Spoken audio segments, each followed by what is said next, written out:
কথাটি বললে অনেকে খারাপ মনে করবে।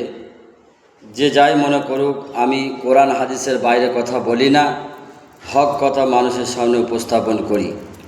সেটি হলো এই, আমার নবী এমন আখলাক চরিত্র ছিল, ওয়াইন্নাকা লাআলা খুলুকিন আজিম, তিনি সুমহান চরিত্রের অধিকারী ছিলেন। তার উপাধি ছিল আল আমিন, সত্যবাদী, আমানতদার। তিনি মানুষকে বলেছিলেন যে যদি আমি বলি যে শত্রুপক্ষ দাঁড়িয়ে আছে পিছনে, তোমরা বিশ্বাস করবে। তারা এতটা ভালোবাসত, বিশ্বাস করত, বলছে হ্যাঁ তোমার কথা মিথ্যা হতে পারে না। তখন কোরআনের দাওয়াত দিয়েছিল যে আল্লাহর কথা মেনে নাও, এক আল্লাহকে মেনে নাও। তখন তারা মানতে চায়নি, আমার নবীকে রক্তাক্ত করে দিয়েছিল, পাথর ছুঁড়েছিল, পাগল বলেছিল। ঠিক তেমনই আমাকে অনেকজন হয়তো বলার পরে খারাপ মনে করবে। খারাপ মনে করুক আর না করুক সেটা আমার দেখার দরকার নেই।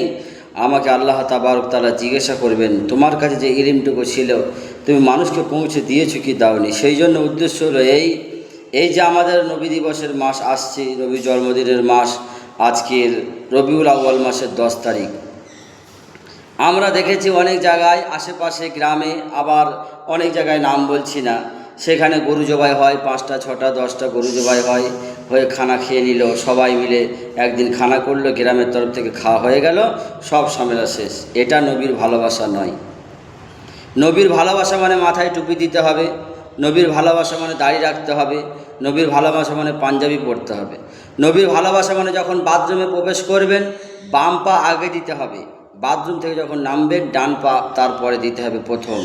নবীর ভালোবাসা মানে মসজিদে যখন উঠবেন ডান পাটা দিতে হবে প্রথম, নামার সময় বাম পাটা দিতে হবে। নবীর ভালোবাসা মানে মেসওয়াক করতে হবে। আপনি মেসওয়াক করেন? কোনোদিন করেন না। নবীর ভালোবাসা মানে দস্তরখানায় খানা খেতে হবে। আপনার বাড়িতে ইমাম সাহেব যায়, ইমাম সাহেব যাওয়ার পরে আপনি ইমাম সাহেবকে খাওয়া দেন, আর দস্তরখানাটা বাক্স থেকে বের করেন, বাক্স থেকে বের করে আপনি তো ইমাম সাহেবকে দস্তরখানায় খানা দেন। অথচ আপনি আপনার জিন্দগিতে 20 বছরে কোনোদিন দস্তরখানায় খানা খাননি। নবীর ভালোবাসা মানে দস্তরখানায় খানা খাওয়া। দস্তরখান খানা খেলে অহংকার ধ্বংস হয়ে যায়, তাকাব্বুর চূর্ণ হয়ে যায়। আপনি একটা নরম প্রকৃতির মানুষ তৈরি হবেন, আল্লাহ আপনার ঘরে নেক সন্তান দান করবে। এজন্য এটা নবীর ভালোবাসা নয়।